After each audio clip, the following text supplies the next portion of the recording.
चलिए देखिएगा, तो समझते हैं पुष्यमित्र शुंग की जब राज्य की स्थापना होती है, तो यहाँ पर बस थोड़ा समझिएगा कि अब इस मैप में थोड़ा सा एक बात को समझिएगा, क्योंकि यहाँ पर हम लोग आज वापस थोड़ा सा डिस्कस करेंगे हिंद और यवन जो इंडो ग्रीक आक्रमण हुआ था वो कैसे हुआ था। ठीक है, यानी कि देखिए मैं एक बात और समझा दूं कि बाहरी आक्रमण में सबसे पहला जो आक्रमण हुआ है वो ईरानी आक्रमण हुआ है। ये आपको याद रखना है हमेशा से, मतलब इतिहास के सबसे पहला क्वेश्चन आपका यही बनता है कि भारत में सबसे पहला आक्रमण किस वंश के द्वारा हुआ है, तो ईरानी वंश के द्वारा हुआ है, जो कि किस वंश से संबंधित थे ये लोग, हक्कामनी। ठीक है, हक्कामनी वंश से थे। ठीक है, दूसरा बात याद रखना है कि दूसरे नंबर पर आते हैं यूनानी। ठीक है, मकदूनिया के शासक सिकंदर की कहानी यहां पर आपको पढ़ने को मिलती है। ठीक है, लेकिन जब आगे बढ़ जाता है आपका इतिहास, तो इतिहास के समय याद रखिएगा कि जब यहां पर मौर्योत्तर काल आता है, तो ये जो क्षेत्र है ये आपका पूरा का पूरा मौर्य काल का है, अशोककालीन पूरा क्षेत्र आता है ये। ठीक है, अशोक के समय का टाइम है ये। तो अब अशोक के शासन के दौर पर उसके जो पोते हुए यानी उसके उत्तराधिकारी हुए, उसका नाम था वृहदत्त। ठीक है, अब वृहदत्त की हत्या कर दी जाती है किसके द्वारा, पुष्यमित्र शुंग के द्वारा। यहां तक देखिएगा, अभी अगर आप आज पहली क्लास ले रहे हैं तो हो सकता है कि आप इसको कोरिलेट ना कर पाए, लेकिन 1 से 2 दिन लगातार क्लास लेने के बाद इसको कोरिलेट कर पाएंगे आराम से, आपको चीजें समझ में आ जाएंगी। ठीक है, तो ये थोड़ा सा धैर्य रखिएगा चीजों को समझने के लिए, खासकर भारत के इतिहास को समझने में थोड़ा धैर्य की जरूरत पड़ती है। ठीक है, थोड़ा समझने की कोशिश कीजिएगा। तो देखिएगा, अब यहां पर पूरी कहानी को मैं वापस लेकर आता हूं, समझिएगा कि ये था पूरा हिस्सा मौर्य काल का, जिसमें अशोक ने इतने सारे क्षेत्र को जीता था। इतना क्लियर हो गया कि अशोक ने इतने सारे क्षेत्र को जीता था। ठीक है, लेकिन मौर्य के जो उत्तराधिकारी आए वो अयोग्य थे। अयोग्य का मतलब मैंने बताया था, पिता बहुत बड़े बिजनेसमैन, बेटा निकल जाता है कुछ और, तो ऐसे में पूरा बिजनेस बर्बाद। ठीक है, तो वही चीज अशोक के उत्तराधिकारी के साथ हुआ कि उसके उत्तराधिकारी जो इतने बड़े साम्राज्य को संभाल ही नहीं पा रहे। ठीक है, तो यहां पर वृहदत्त को मार दिया जाता है किसके द्वारा, उसके सेनापति के द्वारा, कमांडर के द्वारा, जिसका नाम था पुष्यमित्र। ठीक है, और ये था ब्राह्मण वंश का। ये बार बार मैं ब्राह्मण को लेकर आ रहा हूं, इसका मतलब यह है कि इसका कारण है। ठीक है, ये मौर्य शासन जो है ये बौद्ध धर्म को मानती थी। मौर्य शासन क्या करती थी, बौद्ध धर्म को मानती थी, और ये मानते थे ब्राह्मण।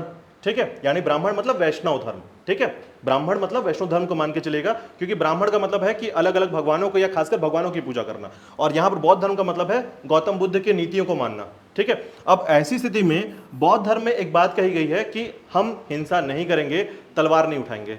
ठीक है, अब इसी के समय क्या हुआ कि ये इसका सेनापति है, ऐसा नहीं कि गुस्सा में मार दिया कि अरे चलो मेरे को राजा बनना है, ऐसा मार दिया, ऐसा कारण नहीं था। इसका कारण ये था कि इस क्षेत्र से आक्रमण होने वाला था। ठीक है, इस क्षेत्र से आक्रमण होने वाला था, और इस आक्रमण को देखते हुए भी वृहदत्त ने बोला कि हम तो मार नहीं सकते, युद्ध नहीं लड़ेंगे, तलवार नहीं उठा सकते, क्योंकि हम बौद्ध धर्म वाले हैं। ठीक है, और बौद्ध धर्म के कारण अब सोचिए धीरे धीरे ये जब अंदर आने लगा, तो अब यहां पर इसके सेनापति को चिंता होने लगी कि अगर ऐसी स्थिति बनी रही तो राज्यपाट तो जाने वाला है, वो भी बाहरी आक्रमणकांताओं के कारण। ठीक है, तो इसने कर दिया इसकी हत्या, जिससे प्रजा भी खुश हो गई, बोले कि हाँ ठीक हुआ, वरना हम तो जाने वाले थे फ्री में। ठीक है, अब ऐसी स्थिति में क्या हुआ कि अब पुष्यमित्र आ गया यहां पर। ठीक है, इतनी कहानी समझ में आ गई आपको, पुष्यमित्र कैसे आया। ठीक है, तो ये जो छोटा सा कहानी था ये आपको समझ में आ गया, मौर्योत्तर काल का शुरुआत कहलाता है ये। ठीक है, अब आपको ये समझना होगा कि इस तरफ क्या हो रहा है, इसी के पैरेलल इधर का भी टाइमलाइन है, ये इधर अंदर क्यों आ रहा है, इसका कारण समझेंगे आप, क्योंकि आपको पता करना पड़ेगा कि यहां पर जो आक्रमण हो रहा है वो किसके द्वारा हो रहा है, कौन कौन व्यक्ति है और क्या कहानी इनके पास है। ठीक है, चलिए अब थोड़ा सा आगे बढ़ के इस कहानी को वापस दोहराते हैं, हालांकि कल इसको पढ़े थे तो वापस एक बार दोहराते हैं। ठीक है, और आज थोड़ा सा ज्यादा अच्छे से आपको समझ में आएगा। तो देखिएगा, मौर्य साम्राज्य को जब इतना बड़ा साम्राज्य है तो इसके उत्तराधिकारी कहलाते हैं। उत्तराधिकारी मतलब ये समझिएगा कि जैसे आपने देखा होगा कोई व्यक्ति है जो बहुत बड़ा बिजनेसमैन है, लेकिन उसका पुत्र नहीं है, लेकिन उसकी फैमिली, उसकी पुरानी फैमिली बहुत ज़्यादा है। समझिएगा, मान लीजिए कोई ए है, ए नाम का कोई व्यक्ति है, इसके पास बहुत बड़ा बिजनेस है, और इसका खुद का पुत्र नहीं है, लेकिन इसके भाई के, ठीक है, इसकी पत्नी के, भाई के, इस तरीके से बहुत सारे पुत्र हुए हैं। ठीक है, अलग अलग मतलब फैमिली से जुड़े हुए अन्य उत्तराधिकारी हैं। ठीक है, तो उत्तराधिकारी का जो क्रम है BCD, ये इसके पुत्र नहीं है लेकिन इसके रिलेटिव हैं।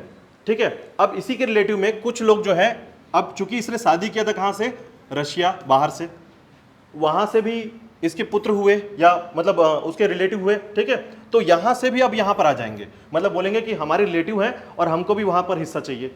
तो यही जो मौर्य शासन है, ठीक है, अशोक की फैमिली याद रखिएगा, यानी चंद्रगुप्त मौर्य ने मौर्य शासन की स्थापना की। चंद्रगुप्त मौर्य ने किया था। ठीक है, मौर्य की स्थापना की थी। तो मौर्य का शादी किससे हुआ था? हेलेना से। ठीक है, और हेलेना कौन थी? यूनान की थी, याद रखिएगा, रोमन जगह से थी। ठीक है, अब इसकी फैमिली बाहर से हो गई। ठीक है, अब इसका जो बेटा है बिंदुसार, ठीक है, अब बिंदुसार का बेटा हो गया अशोक। अब इसी तरीके से कहानी इसके वंशजों में आगे बढ़ रही है, लेकिन यहां से भी इसके वंशज अब आएंगे इधर से। तो ये हो जाएंगे आपके विदेशी उत्तराधिकारी जो बाहर से आ रहे हैं, और जो यहीं के हैं इस तरफ हैं, जो इसके सेनापति हैं या फिर इसी के फैमिली से हैं, जुड़े हुए हैं, ये आएंगे आपके देसी उत्तराधिकारी के तौर पर। तो एक बड़ा सा मौर्य साम्राज्य के टुकड़े या बंटवारे होने जा रहे हैं, जो कि दो भागों में बटेगा, देसी उत्तराधिकारी और विदेशी उत्तराधिकारी। क्लियर हुआ यहाँ पर दो बातें? ठीक है, कि विदेशी और जो विदेशी है और या फिर विदेशी के साथ देसी उत्तराधिकारी है, ये कहाँ से आ रहे हैं। ठीक है, इसी को थोड़ा क्लियर करना है आपको कि दो उत्तराधिकारी हैं, जो कि इनके उत्तराधिकारी के तौर पर देखेंगे कि जो बड़ा साम्राज्य है, अब इसको लेने के लिए दो अलग अलग लोग आते हैं यहाँ पर। ठीक है, और यही विदेशी उत्तराधिकारी जो होंगे, यही बाहरी आक्रांता कहलाएंगे हमारे भारत के लिए, इस समय के लिए। ठीक है, और इसमें सबसे पहला जो नाम आता है वो नाम है, यहां पर आप याद रखेंगे, यहां पर हिंद यमन। ठीक है, ये यमन है, हिंद यमन, और दूसरा है सीथियन, इसको शक कहा जाता है, शक शासक। ठीक है, फिर पार्थियन, और उसके बाद कुषाण। ये चार बाहरी आक्रांता हैं या बाहरी लोग हैं जो कि भारत की तरफ देखते हैं, और इनका मुख्य उद्देश्य है भारत के धन लूटना।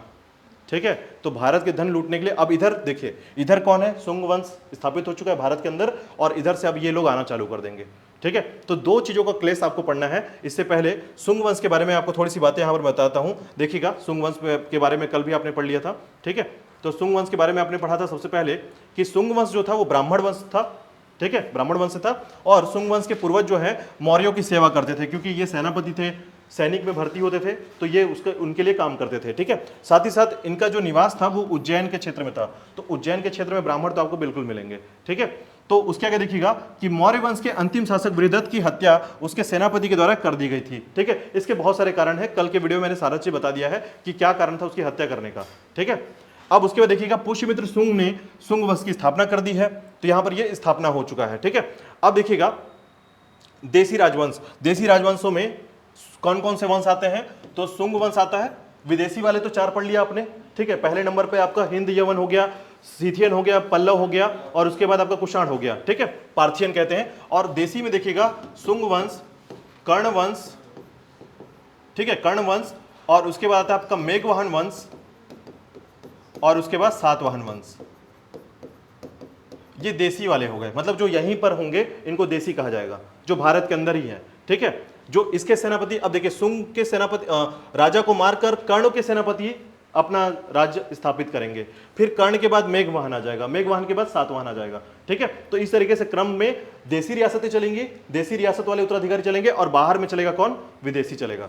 अब आपको समझना होगा यहां पर कि अब देखिए कारण क्या था हत्या करने का, कि मुख्य कारण था कि बृहदत्त के काल में यवन विदेशी आक्रमण हुआ था। ठीक है, और यही चूंकि बृहदत्त ये मना कर दिया कि मैं युद्ध नहीं करूंगा, तो इसके कारण जो है उसके सेनापति ने उसकी हत्या कर दी, बोला हम युद्ध कर लेंगे। ठीक है, उसकी जगह पर, और राज्य स्थापित कर लिया अपना।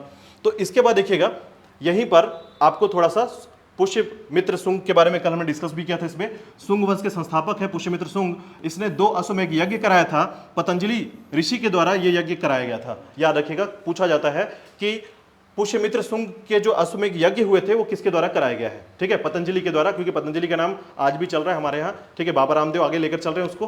ठीक है, तो याद रखिएगा पुष्यमित्र की जानकारी जो मिलती है वो अयोध्या अभिलेख से मिलती है। याद रखिएगा, अयोध्या के जो राज्यपाल थे वो घनदेव थे। ठीक है, घनदेव जो है अयोध्या के राज्यपाल थे उस समय, और इसी के अभिलेख, इंस्क्रिप्शन, देखिए इंस्क्रिप्शन क्या होता है? बेसिकली वो साक्ष्य है जिसको देखकर हम अपने इतिहास को समझ पाते हैं, क्योंकि हमारे पास कोई टाइम मशीन तो है नहीं। अब वो जब टाइम मशीन नहीं है तो हमको वहां जाकर ये जानकारी तो नहीं मिल पाएगी उस समय राज्यपाल कौन था। तो उस समय के जो राजा हुआ करते थे, ये बड़े बड़े शिलालेखों में, ताम्रपत्र में अपनी जानकारी लिख दिया करते थे।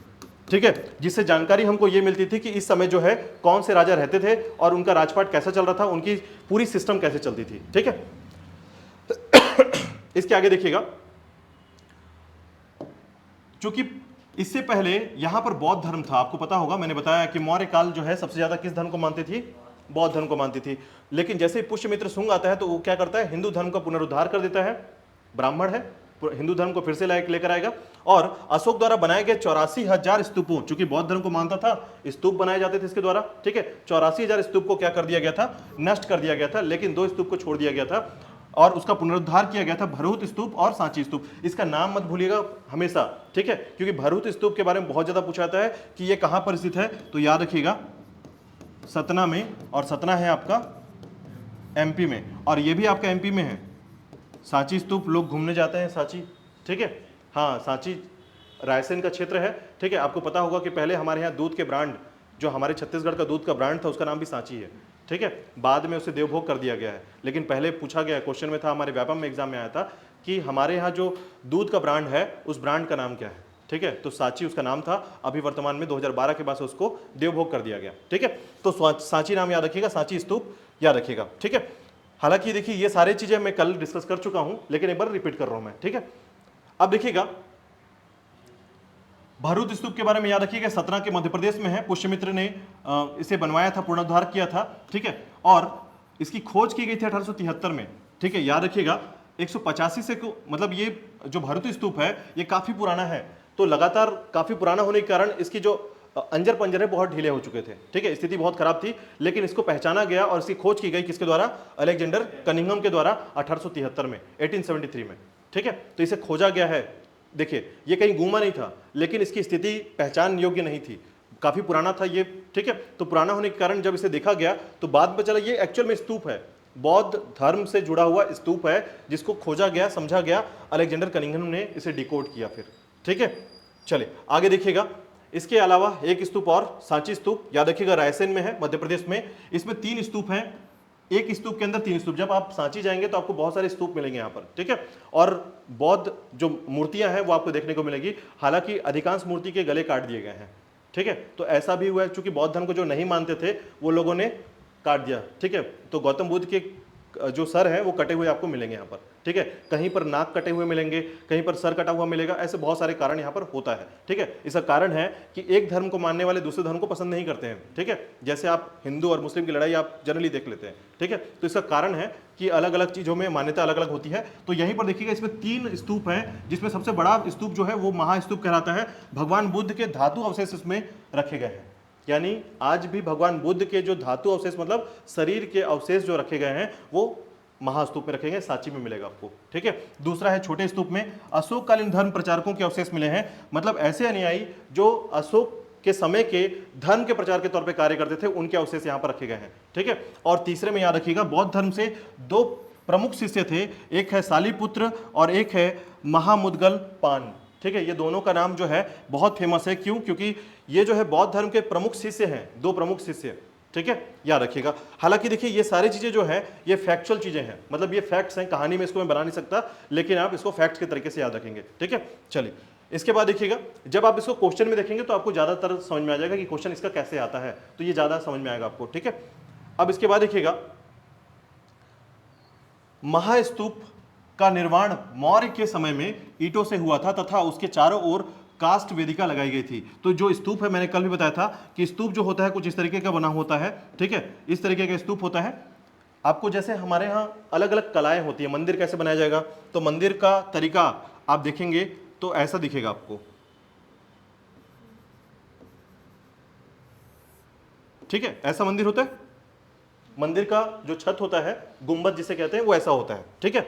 लेकिन अब देखेंगे कुछ मंदिर ऐसे होते हैं, ऐसे भी होते हैं कुछ मंदिर, ठीक है। और कुछ मंदिर जो होते हैं अब ऐसे होने लगे हैं। शिरडी साईं बाबा देखिएगा तो आपको लगेगा घर जैसा मंदिर, ठीक है। तो ये मंदिर के अलग अलग जो कलाकृति है, जो गुंबद का आकार मिल रहा है मंदिरों में, या फिर एक त्रिकोणीय आकार मिल रहा है मंदिरों में, ये अलग अलग कालों की अलग अलग कलात्मक संरचनाएं हैं, ठीक है। जैसे चोल वंश के समय की जो मंदिरों के बारे में पढ़ेंगे आप, तो आपको अलग प्रकार के मंदिर मिलेंगी। मथुरा शैली के मंदिर पढ़ेंगे, अलग प्रकार के मंदिर मिलेंगे, यानी उत्तर भारत की मंदिर, दक्षिण भारत का मंदिर बिल्कुल अलग होगा, ठीक है। मंदिरों के क्रम को पढ़ेंगे आप, जरूरी है, क्योंकि देखिए जब आप कंपटीशन एग्जाम में आते हैं तो अगर आपके मार्क्स मान लीजिए 100 नंबर तक आ रहे हैं, मतलब आप बाकी सारी चीजों को पढ़कर 100 नंबर कवर कर पा रहे हैं, तो ये जो आपकी कला शैली है ये आपको 105 नंबर पहुंचने तक का सहायता करता है। यानी ये क्या करता है, बूस्ट करता है आपके नंबर को। आपको सिलेक्शन नहीं दिलाएगा, सिर्फ कला शैली को पढ़ेंगे सिलेक्शन नहीं होगा इससे, आप बाकी को पढ़ेंगे तो ये आपके 5 नंबर को बढ़ाता है कला एंड शैली, ठीक है। मतलब ये छोटा प्रोडक्ट है लेकिन बड़ा धमाका तब करता है जब आपसे एग्जाम में बन जाता है ये, ठीक है।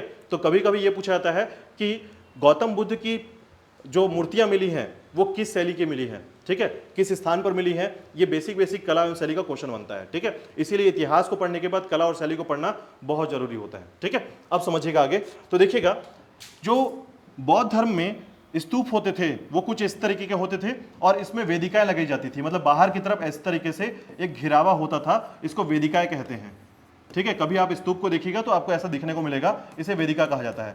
तो इन वेदिकाओं क्या चीज से बनी थी, ये वेदिकाएं लकड़ी से बनी हुई थी, ठीक है।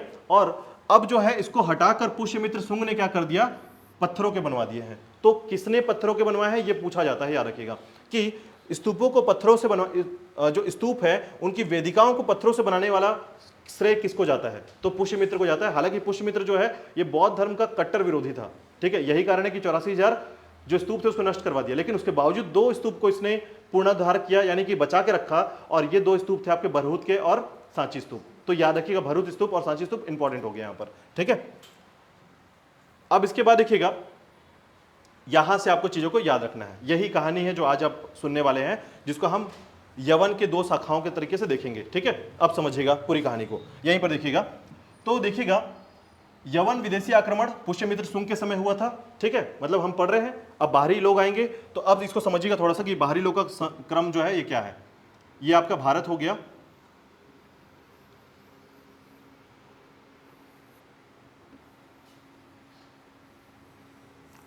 ये उस समय का भारत है, ठीक है। यानी हम ये कह सकते हैं कि लगभग 183 से लेकर 185 बीसी से पहले की है, ठीक है। तो इससे पहले हम लोग थोड़ा सा कवर करेंगे। तो यहां पर समझिएगा ये जो क्षेत्र है ये आपका मगध है, ठीक है, और ये आपका एमपी का उज्जैन का क्षेत्र, और ये थोड़ा सा आपका विदिशा वाला क्षेत्र है, एमपी के आसपास का क्षेत्र हो गया। मगध आपका बिहार वाला क्षेत्र हो गया, ठीक है। ये जो क्षेत्र है इस क्षेत्र में देखिएगा ये वाला जो हिस्सा है, ये जो हिस्सा है ये है आपका तक्षशिला, पाकिस्तान में है, याद रखिएगा तक्षशिला, ठीक है, तक्षशिला वाला क्षेत्र हो गया। अब इसी से बाहर जाएंगे तो यहां पर जो है आपका ईरान है, ये तो जानकारी है आप लोग को, ईरान है यहां पर, ठीक है। जैसे अगर आप आज भी याद करने की कोशिश करेंगे तो भारत, पाकिस्तान, अफगानिस्तान और इधर ईरान क्रम है इधर, ठीक है। तो ये जो तक्षशिला है ये पाकिस्तान में है, तो उसके पास हो गया आपका ईरान, और ये वाला हिस्सा हो गया आपका बैक्ट्रिया, इसको बोलते हैं अफगानिस्तान।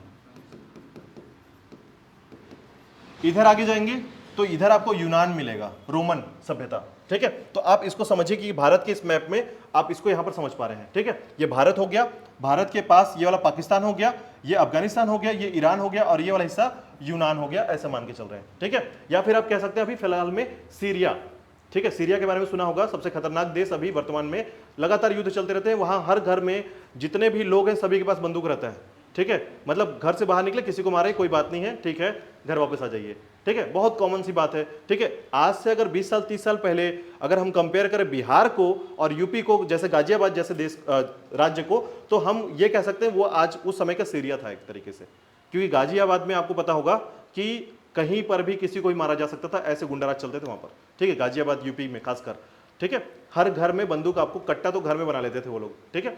लेकिन अब फिलहाल बहुत कुछ बदल चुका है, भारत बहुत ज्यादा विकसित हो रहा है धीरे धीरे, आने वाले अपने 2047 तक में इसको विकसित राज्य तक घोषित किया जा सकता है, देश घोषित किया जा सकता है, ठीक है। देखिएगा तो ये सीरिया वाला क्षेत्र हो गया, ठीक है। अब ये समझिएगा यहां पर शासन कौन कर रहा है, तो अभी मैं ये बताऊंगा, यहां पर अभी भी मौर्य वंश है, ठीक है। हम थोड़ा पहले गए हैं, यानी मौर्योत्तर नहीं पहुंचे अभी, क्योंकि आपको कारण समझना है ये लोग क्यों आ रहे हैं यहां पर, इसको समझना है तो आपको थोड़ा पीछे जाना पड़ेगा, ठीक है। तो आप पहुंच गए कहां पर, मौर्य वंश के पास, ठीक है। और यहां पर अशोक की मृत्यु हो चुकी है, अशोक जो है ये मर चुका है, ठीक है। अब समझिएगा यहां पर, तो अशोक के बाद इधर से अगर हम बाहर की तरफ देखते हैं तो यहां पर है सेल्यूकस निकेटर। सेल्यूकस निकेटर कौन है, तो ये था आपका सिकंदर का सेनापति। मैंने बताया था अभी कि ईरानी और यूनानी आए थे, सबसे पहले आक्रमण किए थे। तो यूनानी जब आए तो सिकंदर आया था भारत की तरफ, पोरस से लड़ा, ठीक है, और लड़ने के बाद कुछ क्षेत्र को जीत लिया, मतलब इतने क्षेत्र को जीत लिया था उसने, ठीक है। तो जब जीता तो फिर आगे सिकंदर बोलता है कि आगे तो हम नहीं जा पाएंगे क्योंकि उसकी सेना जो है उसने मना कर दिया था भारत में प्रवेश करने के लिए। तो यहां से सिकंदर वापस चला गया, लेकिन जितने क्षेत्र को जीता था उसको अपने सेनापति को दे दिया, बोला यहां पर तुम शासन करो, और उसका सेनापति था आपका सेल्यूकस निकेटर। ये कहानी पूरी क्लियर हो गई, ठीक है। तो सेल्यूकस निकेटर की फैमिली अब यहां पर चल रही है आगे, सेल्यूकस निकेटर प्रथम, और उसके बाद आ जाता है सेल्यूकस निकेटर द्वितीय, ठीक है, सॉरी तृतीय आ जाएगा, ये प्रथम रहेगा पहले और ये द्वितीय रहेगा, और सेल्यूकस निकेटर तृतीय आ जाता है। इसको यहां पर एंडियोकस भी कहा जाता है, याद रखिएगा, मतलब इसका नाम यहां पर एंडियोकस भी है, ठीक है। तो कभी अगर ये नाम आपको मिले तो समझिएगा ये सेल्यूकस निकेटर तृतीय है, ठीक है, इतना याद रखिएगा। अब सेल्यूकस निकेटर तृतीय जो है ये थोड़ा सा इस तरीके का मिजाज का था कि अपने क्षेत्र को खोना नहीं चाहता था, लेकिन उत्तराधिकारी के तौर पर ये सेल्यूकस निकेटर से कमजोर था। देखिए सेल्यूकस निकेटर प्रथम, द्वितीय और तृतीय का नंबर है ये, ठीक है। तो तृतीय जो है ये थोड़ा कमजोर था, उत्तराधिकारी या तो मजबूत होते हैं या तो कमजोर होते हैं। इनको कंपेयर हमेशा उनके पिताजी से किया जाता है कि ये पहले जैसे राजा नहीं था। जैसे आप अमिताभ बच्चन को देखते हैं तो बोलते हैं हाँ इस शताब्दी का महानायक, लेकिन अभिषेक बच्चन को देख कैसा बोलते हैं, नहीं बोल पाते हैं। क्यों?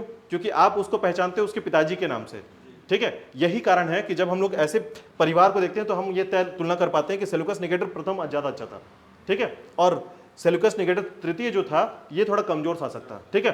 अब इसी के शासन के समय समझिएगा ये ईरान और बैक्ट्रिया, ठीक है, ईरान का जो क्षेत्र था ये पर्शियन, और अफगानिस्तान का क्या था, बैक्ट्रिया, याद रखिएगा, ठीक है। तो बैक्ट्रिया का एक राजा था, देखिए ये केंद्र सत्ता में सबसे बड़ा यहां पर सेल्यूकस निकेटर है, ठीक है। ये कुछ इस तरीके का समझ सकते हैं कि ये मोदी हैं और ये मुख्यमंत्री लोग हैं यहां पर छोटे छोटे, ठीक है, अलग अलग राज्य के। तो सेल्यूकस निकेटर ने क्या किया था कि यहां पर शासन किया, केंद्रीकरण किया है, पूरे क्षेत्र को जीत के रखा, भारत के इस तरफ वाले एरिया को, ठीक है। यानी ये हालांकि ईरान, सीरिया और पूरा यूनान इस क्षेत्र में आता है और ये भारत का हिस्सा इस तरफ आता है, ठीक है। तो यहां पर क्या हुआ कि सेल्यूकस निकेटर, अब आप सोचेंगे सर कि इन दोनों कनेक्शन क्या है, तो ये भी थोड़ा सा याद रख लीजिए कि सेल्यूकस निकेटर की जो बेटी है हेलेना, ठीक है, हेलेना, जो मैंने बताया था अभी चंद्रगुप्त मौर्य की पत्नी बनी, तो अब इसका कनेक्शन भारत के साथ हो गया, समझ में आ गया कनेक्शन, ठीक है। तो अब उसके बाद क्या हुआ कि जो एंडियोकस है, यानी कि इसी की फैमिली में अब तीसरा वंशज आ चुका है, सेल्यूकस निकेटर तृतीय, जिसको एंडियोकस के नाम से जाना जाता है, ठीक है। ये थोड़ा उत्तराधिकारी के तौर पर क्या था, कमजोर था। तो इसको देखते हुए बैक्ट्रिया जो है इसने अपने आप को स्वतंत्र घोषित कर लिया, बोला कि मैं स्वतंत्र हूं, अब मैं किसी के अंडर काम नहीं करूंगा, ठीक है, यानी इसके अंडर अब वो रहना पसंद नहीं कर रहा है। तो यहां पर था डायोटोटस, नाम याद रखिएगा, डायोटोटस, ठीक है, डायोटोटस। अब नाम कुछ इस तरीके से आपको याद रखना पड़ेगा, कुछ नाम ऐसे ही मिलेंगे क्योंकि यूनानी क्रम के नाम है ये, ठीक है, डायोटोटस। तो डायोटोटस जो था इसने क्या किया, बगावत कर दिया और बैक्ट्रिया के साथ साथ कुछ क्षेत्र को जीत लिया यहीं पर, ठीक है, आसपास में बगावत कर दिया है, बगावत कर दिया। तो अब ये सेल्यूकस तृतीय है, बोलता है कि आ जाओ मेरे पास, बात करते हैं इस बारे में कि तुम हमारे अंडर क्यों नहीं रहना चाहते हो, ठीक है। तो डायोटोटस थोड़ा होशियार था, कहीं मैं गया और मार दिया मेरे को तो, ठीक है। इसने बोला एक काम करता हूं, अपने बेटे को भेज देता हूं, ठीक है। इसने अपने बेटे को भेज दिया यहां पर, और उसका नाम है, नाम देखिएगा, डर्मेटियस, ठीक है, अपने बेटे को भेज दिया डर्मेटियस को यहां पर, याद रखिएगा। डायोटोटस जो है डर्मेटियस को भेज दिया, ठीक है। अब डर्मेटियस जो है यहां पर मिलने जाता है सेल्यूकस तृतीय से, याद रखिएगा, सेल्यूकस तृतीय से मिलने गया है। अब सेल्यूकस तृतीय से जब मिलने गया तो सेल्यूकस तृतीय से जब मिलता है तो उसका सेल्यूकस तृतीय को उसका बेटा पसंद आ जाता है, अपनी बेटी से विवाह करा देता है उसका, ठीक है। मतलब इस तरीके से एक फैमिली और बन गई यहां पर, ठीक है।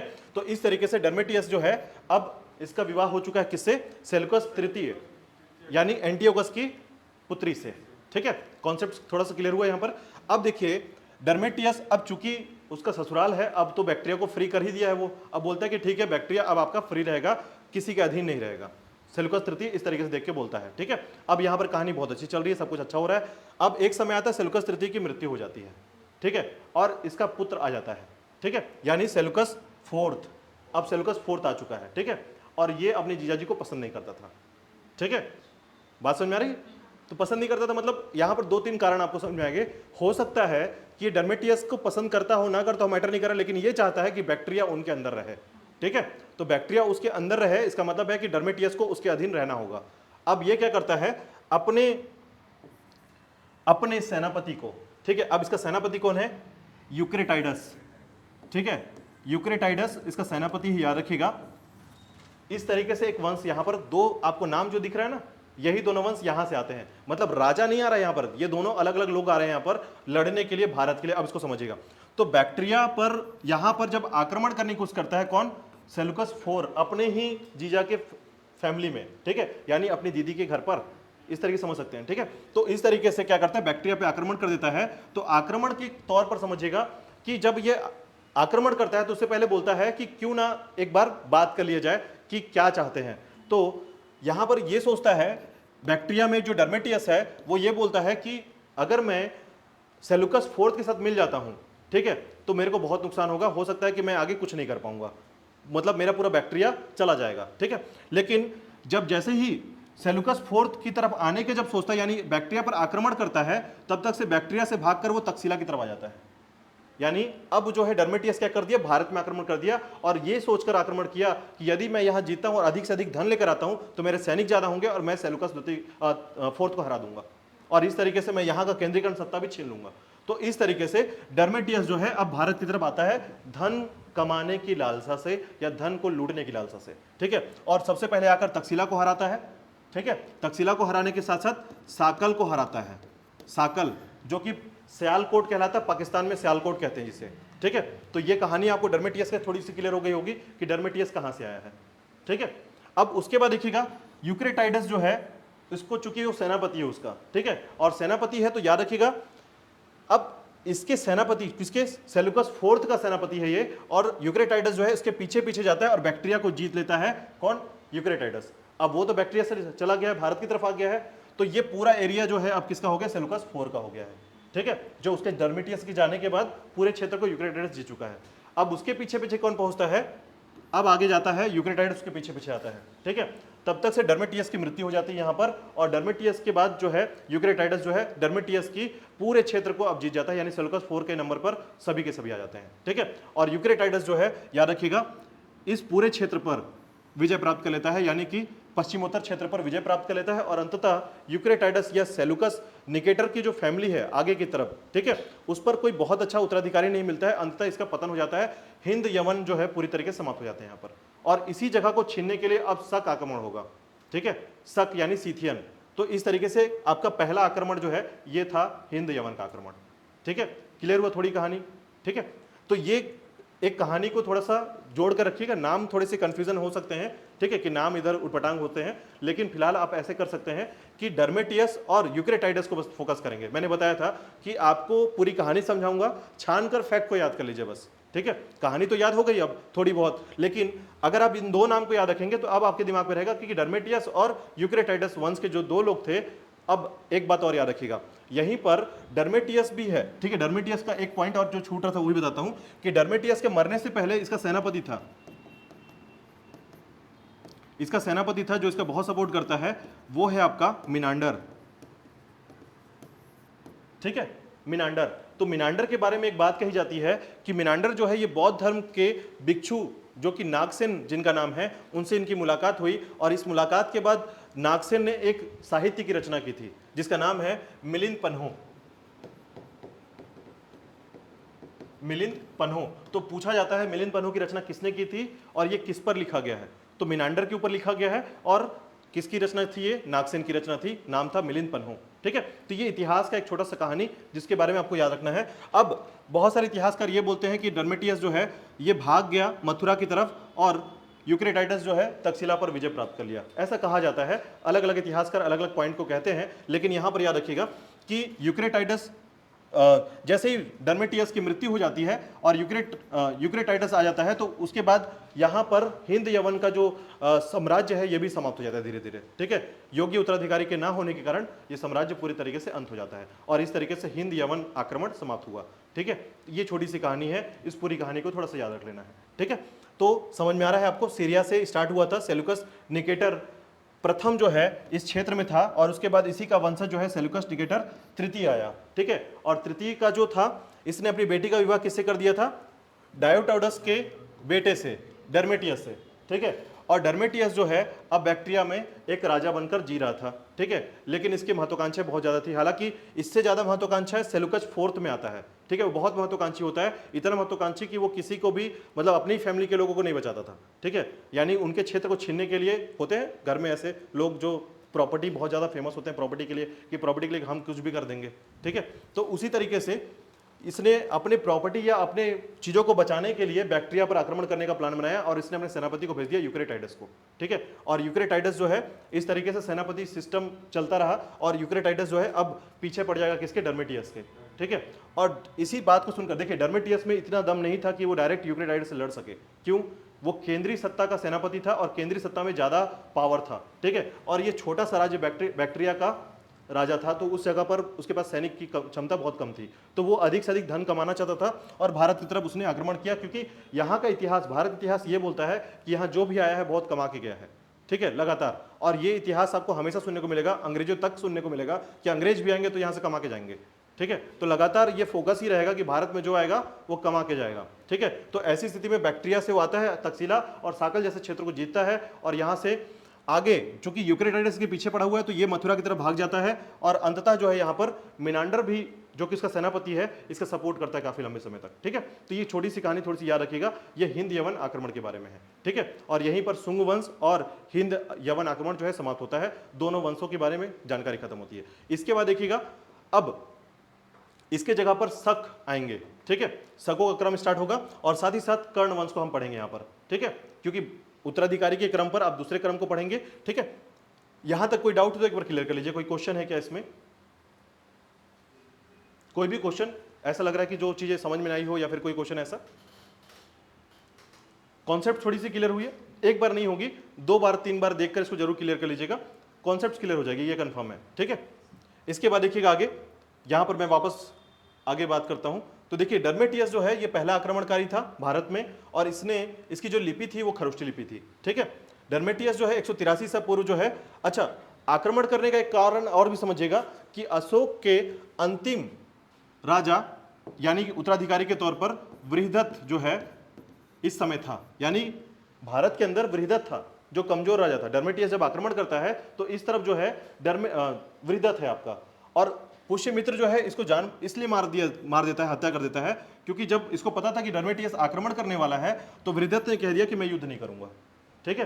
तो पहला चीज कि भारत में आक्रमण करने का सबसे बड़ा कारण था कि यहां पर जो है उत्तराधिकारी के तौर पर सब कमजोर उत्तराधिकारी थे, ठीक है। तो लोगों का फोकस ज्यादा था कि यहां पर तो कमजोर शासक हैं, और जब कमजोर शासक की बात आती है तो ऐसी स्थिति में लोग जल्दी से जल्दी इसको आक्रमण करने के लिए तैयार करते हैं, ठीक है। तो यही कारण है कि भारत में आक्रमण करना केवल धन कमाना था और धन कमाते हुए अपने केंद्रीय सत्ता में अपना राज्य स्थापित करना था, ठीक है। तो ये था डर्मेटियस का सपना और उसी को तोड़ने के लिए यूक्रेटाइडस वंश आया था जो कि भारत को उसके पीछे पीछे जीतते चला गया। हालांकि भारत में उसने बहुत ज्यादा नुकसान नहीं पहुंचाया था, यूक्रेटाइडस सिर्फ उन्हीं क्षेत्रों पर आक्रमण करता था जहां पर डर्मेटियस होता था। तो इसका मतलब है कि यूक्रेटाइडस धन कमाना नहीं चाहता था, वो अपने जज को मारना चाहता था, ठीक है। तो आपको ये चीज हमेशा याद रखना है कि वो डर्मेटियस जहां जहां जाएगा उसके पीछे पीछे यूक्रेटाइडस आता है, ठीक है। यूक्रेटाइडस याद रखिएगा ये कौन है, सेलुकस फोर्थ का सेनापति है, ठीक है। चलिए यहां पर याद रखिएगा। तो देखिएगा इसने क्या किया था, डर्मेटियस जो 183 ईसा पूर्व के आसपास आया था और ये पंजाब के साकल क्षेत्र जिसको सियालकोट के नाम से जाना जाता है इसको राजधानी बना लिया था, ठीक है। तो बैक्टीरिया को छोड़कर पाकिस्तान में बैठ गया था ये, ठीक है। इसने सिक्के चलाए थे, गंधार कला के सिक्के चले थे इसके, ठीक है। इसके बाद देखिएगा डर्मेटियस वंश का प्रतापी शासक मिनांडर जो कि उसका सेनापति था, ठीक है, 165 से 145 ईसा पूर्व के आसपास आया और मिनांडर से उसकी मुलाकात हुई बौद्ध धर्म के नागसेन से हुई थी, ठीक है। और नागसेन ने मिलिंद पन्हों की रचना की थी जो कि एक बौद्ध साहित्य कहलाता है जिसमें मिनांडर के बारे में जानकारी मिलती है, ठीक है। यानी मिनांडर मिलिंद के नाम से जाना जाता है इसमें, ठीक है। तो थोड़ा सा नाम याद रखिएगा इसका। इसके बाद देखिएगा यहीं पर पेरिप्लस ऑफ द एरिथ्रियन सी अज्ञात यूनानी, कल मैंने इसके बारे में बताया था, 80 से 115 ईस्वी में लिखा गया ये, ठीक है, जिसमें पेरिप्लस नौका चाल का चार्ट इसमें दिया गया, मतलब इस पेरिप्लस का मतलब होता है नौका चाल, और एरिथ्रियन सी लाल सागर के बारे में जानकारी मिलती है यहाँ पर, ठीक है। भारत के संबंध में जो आसपास के जो सागर हैं उनकी जानकारी से मिलती है, ठीक है। इस पुस्तक की जानकारी प्राप्त होती है और भड़ोच जैसे क्षेत्र जो कि गुजरात में है, भरूच कहा जाता है इसे, ठीक है, गुजरात में है। मिनांडर के सिक्के यहाँ तक प्रचलित थे, यानी गुजरात क्षेत्र तक मिनांडर के सिक्के जो है यहाँ तक प्रचलित थे। ठीक है, मिनांडर ने भारत में दूसरी बार यवन आक्रमण किया था, याद रखिएगा। यानी मिनांडर जो है पहली बार के अलावा दूसरी बार जो है भारत में आक्रमण किया, और चूंकि यहां पर कौन था, सुंग शासक थे, उसने हरा दिया था। ठीक है, मिनांडर को हरा दिया, और इस तरीके से मिनांडर की भी कहानी खत्म होती है, और अंततः जो है एक यूक्रेटाइडस शाखा आता है जो कि बस उसी के पीछे है, समझ लीजिएगा। ठीक है, अब देखिए यूक्रेटाइडस है, सेनापति यूक्रेटाइडस। अब उसी के बाद उसी की कहानी थोड़ी सी आगे बढ़ती है इसमें। ठीक है, अब उसकी कहानी को समझिएगा कि यूक्रेटाइडस जो है इसका जो राजधानी है वो तक्षशिला है, जो कि आपका वही क्षेत्र है जिसमें डर्मेटियस ने शासन किया था। ठीक है, और यहां का महान शासक कौन था, एंटियाल्कस, याद रखिएगा, एंटियाल्कस। ठीक है, हालांकि आप सोच रहे होंगे सर ये ऐसे नाम आपको कैसे याद करना पड़ेगा। ठीक है, तो आपको नाम याद करने की जरूरत नहीं है, आप ना ऑप्शन से इसको ढूंढेंगे हमेशा, याद रखिएगा। ये नाम आपको ऐसे याद नहीं रहेगा, क्योंकि आप अभी इतिहास को पूरा पढ़ेंगे तो आपके दिमाग में कम से कम ऐसे बहुत सारे नाम आने वाले हैं। ठीक है, तो उसके कारण आपको कुछ इंपॉर्टेंट व्यक्तियों के नाम याद कर लेने हैं। ठीक है, जो भारत के आक्रमण के तौर पर है, और 1 से 2 बार करने पर आपको ये याद हो जाएगा, मैं श्योर हूं इसके लिए। ठीक है, तो देखिएगा इसने अपने दूत हेलियोडोरस को विदिशा भेजा था। ठीक है, याद रखिएगा।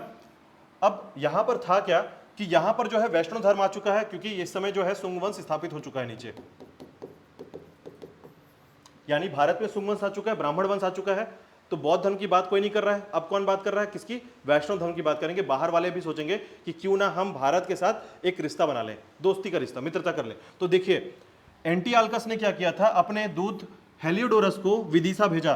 ठीक है, मैंने बताया था आपको, सुंग वंश ने अपनी राजधानी बदल ली थी, विदिशा कर दिया था, पहले मगध था, फिर उसने विदिशा में अपनी राजधानी बना ली थी। ठीक है, तो विदिशा में जब अपनी राजधानी बनाया तो यहीं पर ये क्षेत्र है बेस नगर, और इसको क्या दिया गया, गरुण स्तंभ का निर्माण कराया था, किसने, हेलियोडोरस ने, याद रखिएगा।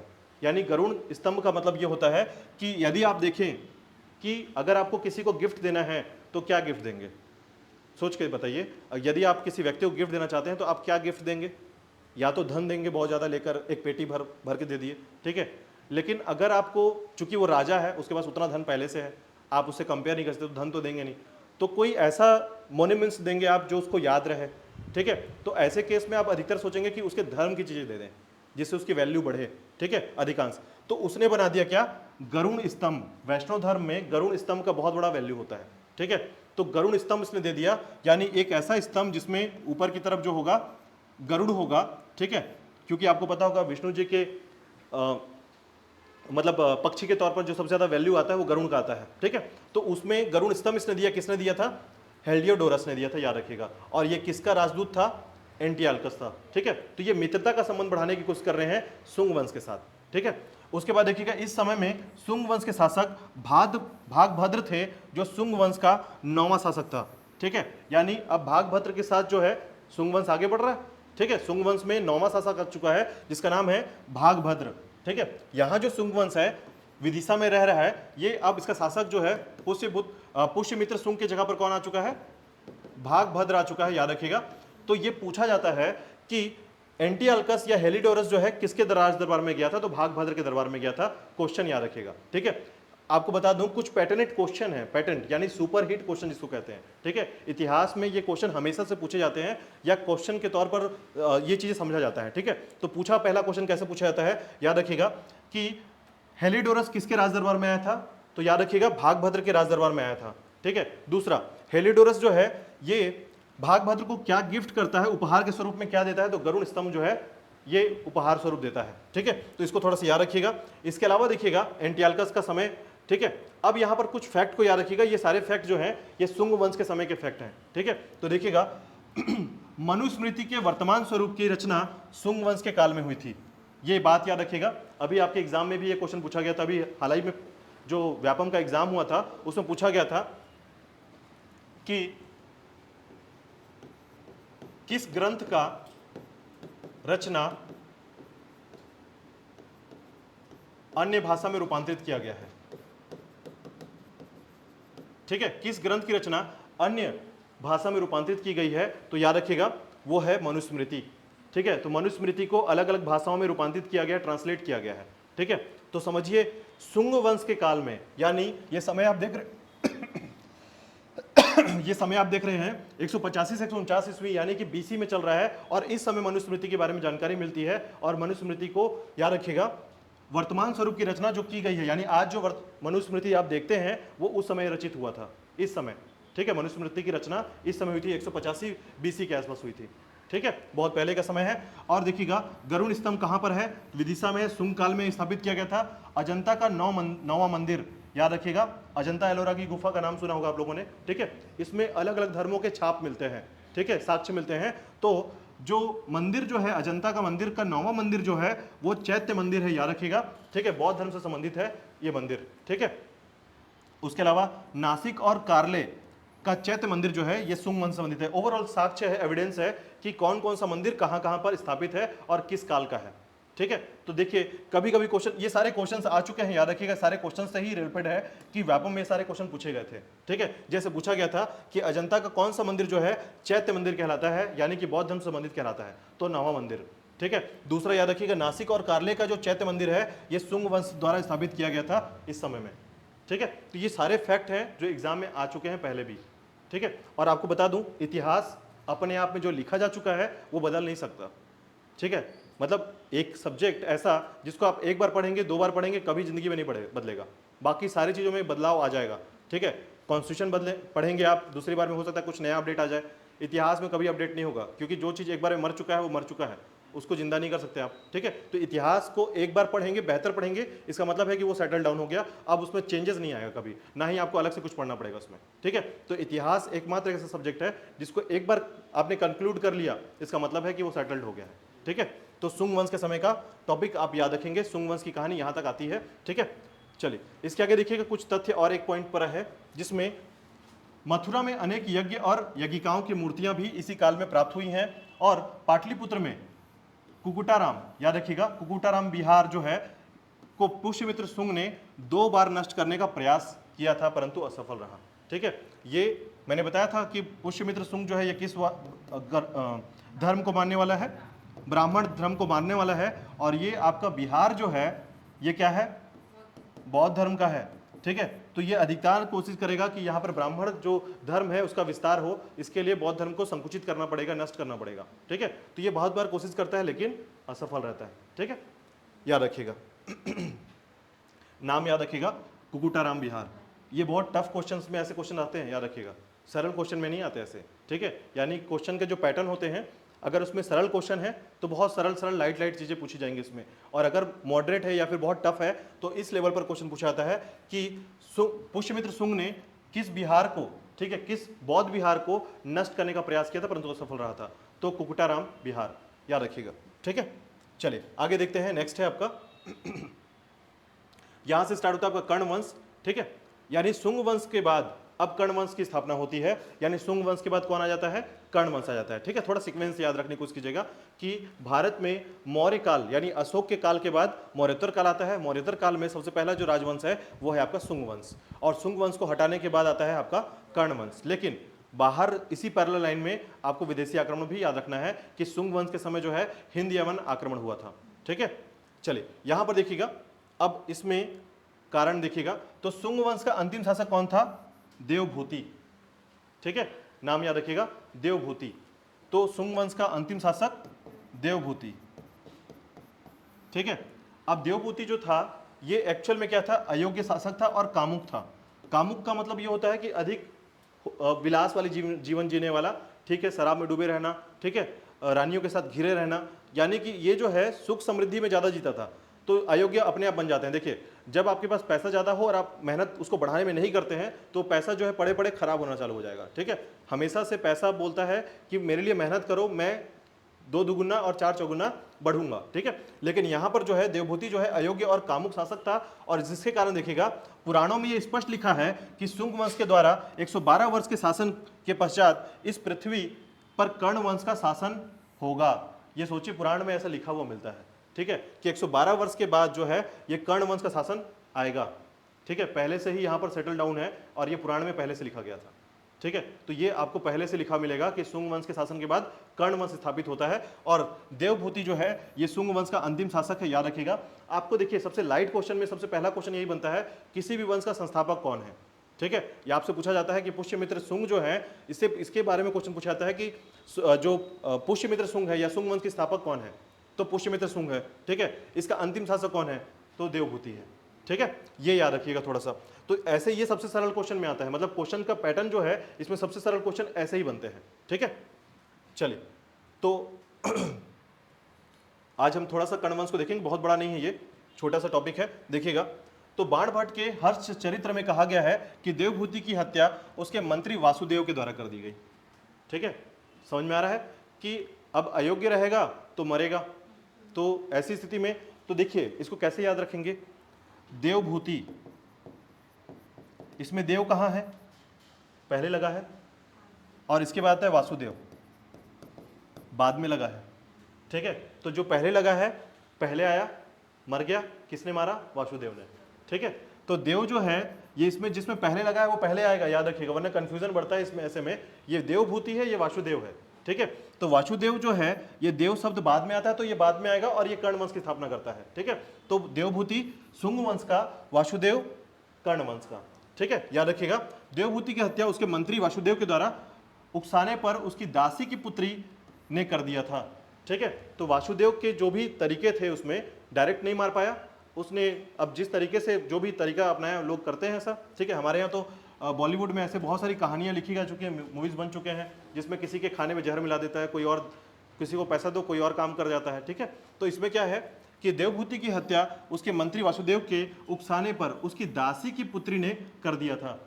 देखिए वासुदेव जो है ये हो सकता है कि उसके आसपास ना भटक पा रहा हो, लेकिन चूंकि रानी के आसपास या लड़कियों के आसपास रहने वाला जो इंसान होता है या राजा जो है, जो आधा ज़्यादा आसपास रहता है, तो उसका पहुंचना उसके पास ज़्यादा सही तरीका था। तो इसको समझ में आ गया, तो उसको मारने के लिए हमें किसी दासी का ही प्रयोग करना पड़ेगा। ठीक है, तो इस तरीके से दासी की पुत्री के द्वारा जो है उसकी मृत्यु का कारण बनती है ये। ठीक है, याद रखिएगा। सुंगों के 112 वर्ष में 45 वर्ष कर्ण वंश का भी शामिल किया जाता है। ठीक है, यानी 112 वर्ष के साथ कर्ण वंश का 45 वर्ष भी इसमें जोड़ा जाता है, तो ये दोनों मिलाकर 112 वर्ष आ जाते हैं। ठीक है, चलिए नेक्स्ट देखिएगा, इस कहानी को थोड़ा सा याद रखेंगे। अब इसमें देखिए ये थोड़ा शॉर्टकट है, यहां पर थोड़ा सा आपको याद रखना है कि पुराणों में कर्णों का वृत्तांत दिया गया है। ठीक है, क्या क्या नाम दिया गया है, तो याद रखिएगा, वासुदेव, भूमिपुत्र, नारायण और सुशर्मन। ठीक है, तो ये चार जो नाम है, तो यहां पर कर्ण वंश की स्थापना का क्रम थोड़ा सा याद रख लीजिएगा। 9 वर्ष तक राजा था ये। ठीक है, और उसके साथ याद रखिएगा भूमिपुत्र, देखिए इससे क्वेश्चन नहीं पूछे जाते हैं, इसमें क्वेश्चन वासुदेव का और सुशर्मन का ज्यादा पूछा जाता है। ये दो ही टॉपिक आपको थोड़ा सा याद रखना है फोकस पे। ठीक है, तो भूमिपुत्र है 14 वर्ष तक रहा और नारायण आपके 12 वर्ष तक रहा। और इसमें जो फैक्ट इनके मिलते हैं वो ये है कि वासुदेव 9 वर्ष तक राजा रहा है, भूमिपुत्र जो है इसके सिक्के प्राप्त हुए थे और विष्णु नारायण के नाम से जाना जाता है आपका नारायण, और सुशर्मन जो है इसकी हत्या सिमुक के द्वारा कर दी जाती है और अंततः ये पूरा वंश खत्म हो जाता है। ठीक है, तो इसमें बहुत ज़्यादा लोग नहीं है, बस आपको वासुदेव का नाम याद रखना है और सुशर्मन का नाम याद रखना है। और सुशर्मन को कौन मारेगा, सिमुक, सेम नाम, देवभूति वासुदेव, और इधर सुशर्मन तो सिमुक। ठीक है, कनेक्शन को थोड़ा सा जोड़ने की कोशिश कीजिएगा। ये नाम का कंफ्यूजन मैं बताया आपको कि इतिहास में बहुत ज़्यादा आसपास के लोग मिलेंगे। ठीक है, देवभूति को कौन मारा, वासुदेव मारता है, और सुशर्मन को कौन मारेगा, सिमुक मारेगा। ठीक है, और इसके बाद जो है आंध्र सातवाहन जो है यहाँ पर आ जाता है, और इसी के बीच में मेघवाहन वंश के बारे में सिर्फ 2 लाइन में आप पढ़ेंगे, क्योंकि बहुत ज़्यादा समय तक मेघवाहन नहीं था। तो ये मैं कल आपको स्टार्ट करूँगा आंध्र सातवाहन के बारे में। ठीक है, कल स्टार्ट करेंगे, क्योंकि ये लंबा समय जाएगा। यानी कि आंध्र सातवाहन एक बहुत इंपॉर्टेंट वंश है, क्योंकि इसका असर आपके छत्तीसगढ़ तक आता है आंध्र सातवाहन का। ठीक है, तो इसको थोड़ा इंपॉर्टेंट तरीके से आपको पढ़ना है। लेकिन जितना आपने पढ़ा था उसमें जो क्वेश्चन बनते हैं वहाँ पर 4 ही क्वेश्चन आपके आज के दिमाग पे आएंगे। पहला कि किसी भी राज्य के पहले संस्थापक का नाम और अंतिम राजा का नाम आपको याद रखना है, सबसे इंपॉर्टेंट है। ठीक है, उसके अलावा उसके जीवन काल में यदि कोई घटना ऐसी घटी है जिसमें कोई कहानी रिप्रोड्यूस होता है, ठीक है, कोई भी कहानी प्रोड्यूस होता है, तो आपको उसको याद कर लेना है। ठीक है, इतनी ही चीज याद रखिएगा। जैसे पुष्यमित्र सुंग को आपको ज्यादा अच्छे से याद रखना है, क्योंकि उस समय यवन आक्रमण हुआ था। ठीक है, तो वो थोड़ा सा याद कर लेना है। बस ये जो फोकस है आपका, इतने में 5 क्वेश्चन आपके आज के टॉपिक से सिर्फ 5 क्वेश्चन बनते हैं इंपॉर्टेंट। ठीक है, तो ये 5 क्वेश्चन आपके दिमाग में होने चाहिए कि क्या क्या क्वेश्चन आ सकता है। तो सुंग वंश से संबंध में जितने भी क्वेश्चन आएंगे, तो 4 क्वेश्चन अपने आप में सुंग वंश के पास है। ठीक है, यवन आक्रमण और सुंग वंश से संबंधित क्वेश्चन, और उसके बाद आपका सुशर्मन और आपका सिमुक के पास का क्वेश्चन। ठीक है, यानी कि आपका कर्ण वंश से जुड़ा हुआ क्वेश्चन आपको याद रखना है कि सुंग वंश के बाद कौन सा वंश स्थापित हुआ था, कर्ण वंश स्थापित हुआ था, जिसकी साक्ष्य कहाँ मिलते हैं? पुराणों में मिलते हैं। ठीक है, इतना बस आपको फोकस करना है इस पे। चलिए, तो आज के लिए इतना ही करते हैं।